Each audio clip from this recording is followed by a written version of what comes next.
Thinking, no, she's not. I know she's not, because I talk to you guys every day. I have the greatest, information collection system in the history of the world. All right? I mean, I get as much information as the CIA, I think, maybe better information. But the reality was, we knew that wasn't true. So after the third debate, after the TMZ tapes, the We the People Convention did a statewide poll. And see, and what's different about us doing a statewide poll? We want the truth. Right? We run businesses. Any of you guys run business? Any business owners here? Okay? Listen, the last thing you can do to yourself in business is lie to yourself. You can't do it. Right? In your family, you ask your wife a question, you want the truth. Right? Your husband, you need the truth. So we did a poll, and we didn't say, well, it was skewed this way or skewed that way or whatever. We literally took all the phone numbers in the state of Ohio, did a sample of 10% of them, a random sample, 10% of them, called them all, called 40,000 people. And we got over 4,000, I think it was, 9%. We had like under 4,000 people responded, and it said that Donald Trump was going to win Ohio by 9%. And it was the only poll that said that. And Breitbart published it on their front page. And that was just weeks before the election. And I had people call me after the election and say, Tom, I can't tell you how important that poll was for me. Because they had me believing that we didn't have a chance. And they made me think that we should stop, that it was just too much, that Trump could never win. But because of that poll and my trust in you, I kept fighting and we won. Okay? But what I do is I need to understand that you were hurting. I had to listen to you and know that these stories that were coming out, these lies were starting to have an impact, and I had to figure out what to do about it, how to do it, raise the money, get it done, and get it out there. So that's what I do. That's what I do. I basically plot what it is that we need to do as a movement, and then I think the other thing that people really like to hear when I talk about it is, I was a football coach. I was a basketball coach. I'm the CEO of our company for 32 years, right? What I say goes. I say, do this, and you say, okay, right? I got in a tea party. It doesn't quite work that way, okay? I have zero power and amazing influence, right? I can't tell anybody what to do. I sure can't tell Nan what to do. She ain't gonna do it either, okay? I got to suggest things. I have to kind of lead her to that. So, one of the most amazing experiences of the Tea Party, besides meeting people like you and seeing America, the real America, think about it. Think about all yourselves before the Tea Party. We lived in our own little silos, right? We hung around with people who were in the same industry as us and, kind of were like us and all that stuff. And then you came into the Tea Party, and it was the melting pot of America. I've got a guy who's a blacksmith who shoes horses in our Tea Party. I didn't think anybody still did that. And he goes, well, how the hell do you think those horses are walking around? Right? That's how you're in your own little, shell here, okay? So the bottom line was, with the Tea Party, we saw this world that was so different. We had all these people kind of really just, inputting to us and making good decisions because we had such great life experience. And we had this thing called common sense, right? I love, these things, they make them so hard. What should we do with immigration? Give us like 3 minutes, we'll figure it out and we're done.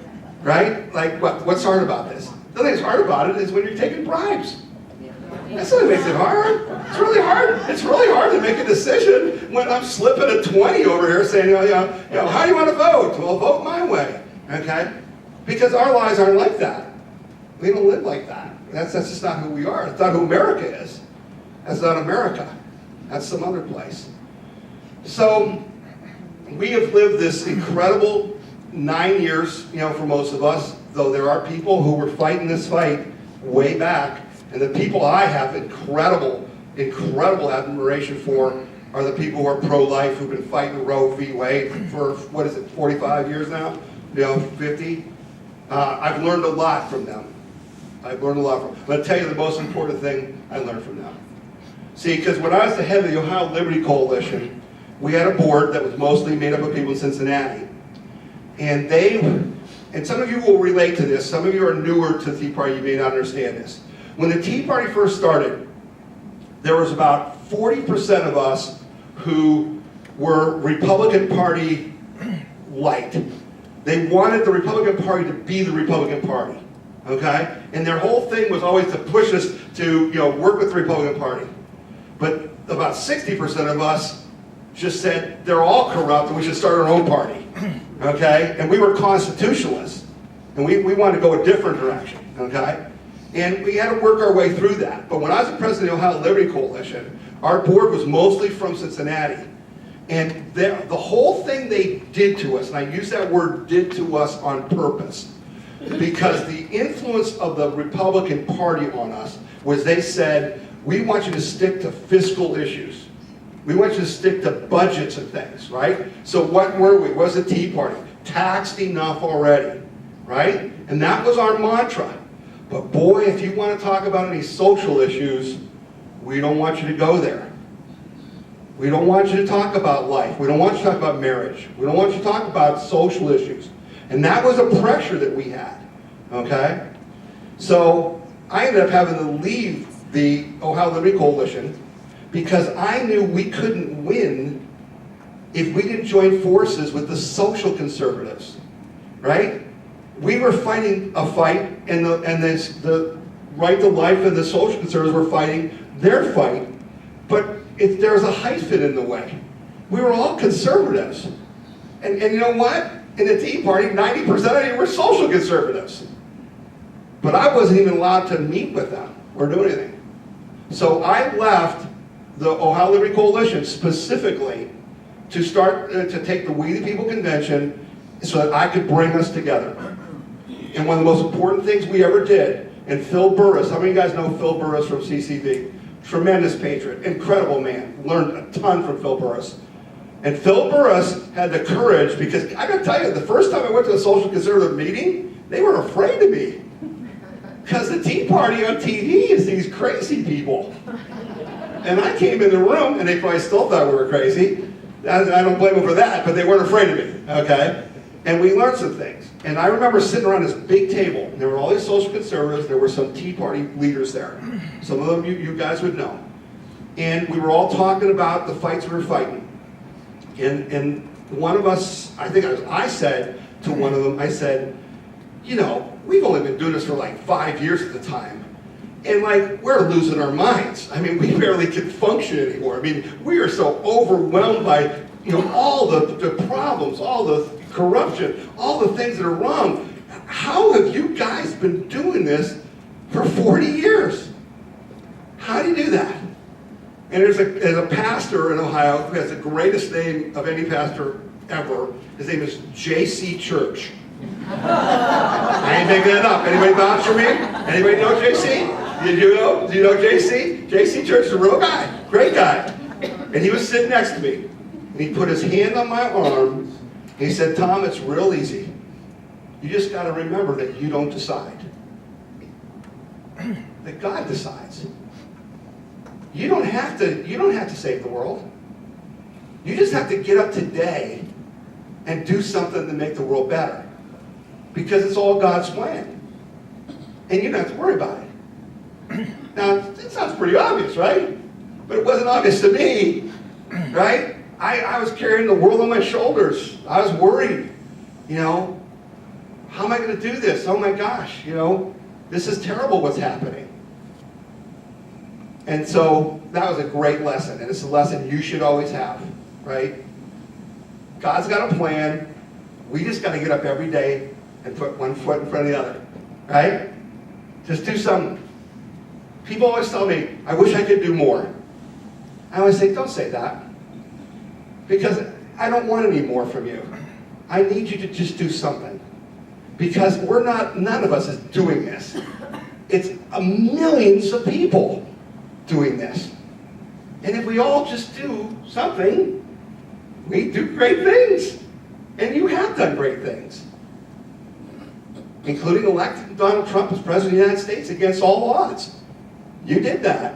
And I hope you felt some real pride that night when they announced Ohio, because you knew that was it. That was it. They said it couldn't be done, and we did it. Okay?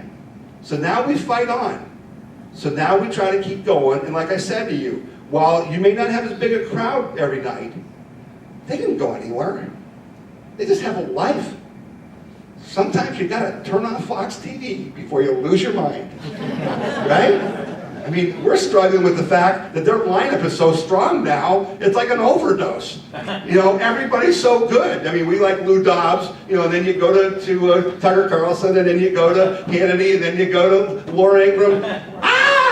You know, stop, it's overload, cannot take any more data, right? So, you know, we gotta step away once in a while. But when the battle starts, I look to my side and I look to that side, and you're there. You've never let me down, ever. And, you know, this is the other thing that's just amazing to me, but I learned from the Tea Party, and that is that I have so much faith in the American people. I just know it. I've seen it. You've done it. I just know that when Donald Trump says in his State of the Union speech, you know, that, you know, we can do anything, I believe him. He's not kidding. Do you believe him? Yeah. I mean, when he says we put a guy on the moon, well, we did, right? We fought 2 world wars. We are the greatest country in the world for a reason. And it's because of the American people. And it is amazing to me how many people who are elected don't believe in you. They think you're stupid. You know, you can't even decide what size soda to drink because, oh, you know, you don't care about your health, right? You know, I got to tell you what kind of car you got to have. I got to say, you know, how much sodium you can have. And it doesn't matter that they've been wrong about everything our whole lives, right? I mean, you know, don't eat eggs, oh, eggs are okay. Don't eat butter, get margarine, oh, that's okay. Don't eat hot dogs, oh, they're okay. You know, it's called common sense. We've learned a few things along the way, right? So it's just, it's mad. And yet they'll talk to me like, you know, oh, you know, you can't trust people to do that. Wow, really? Really?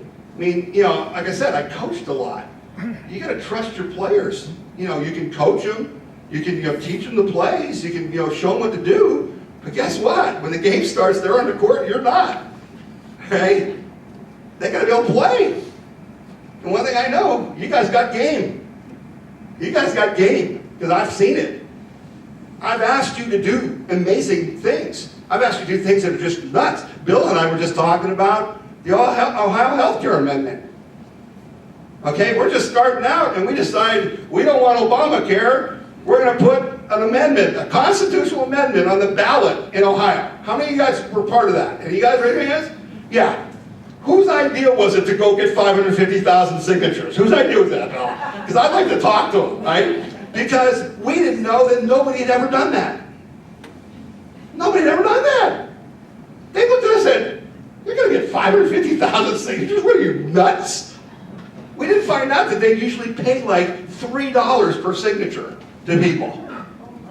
Do you know that? Oh no, when you see any of these ballots, when you see the marijuana ballot and the casino ballots and all that crap, folks, they pay $3 per signature. How much is 550,000 times 3? Yeah, you didn't get your checks, I know. Okay? They're in, Bill's working on that. He told me that. Okay? But literally, are you kidding me? Oh yeah, we care about our freedom so much, we're going to go get these signatures and put it on the ballot. Oh yeah, while John Kasich's workplace freedom is going down the tubes, we're going to win all 88 counties, okay, with this constitutional amendment. That's what I mean about you guys got game. That's what I mean about what you guys can do, okay? So it's just a matter of having priorities about what you get asked to do, right, to make sure it's worth doing. And so my big theme lately, and what I've been telling a lot of people, is that what we have to do better is we have to pick the battles to fight that are worth winning, okay? We've picked a lot of fights in our 9 years, and for good reason. But Sometimes they were a waste of our time and effort because once we won, it wasn't worth anything, okay? So it's important that because what has Trump taught us? Winning big league, right? We're gonna win big league, okay? And you're gonna be so tired of winning, you're gonna wanna stop winning. But we're not gonna get tired of winning, but we have to win, okay? So let me move forward here and we'll talk a little bit about some of these things that we have to win. What are our goals for 2018? What are we doing right now this year? What do we have to do? We must reestablish equal justice under the law. Folks, a nation without equal justice under the law is not a nation at all. Does anybody in this room want to be a second-class citizen? Does anybody in this room think you're a second-class citizen? Is not what makes America great. One of the main things that makes America great is that we are a nation of laws, not men/women, right? This is crucial, and I'm going to come back to that. We're going to talk about that. We must retain majorities of the House and the Senate. That is key. Yeah, we have a governor's race, we have a Senate race, we got all kinds of things.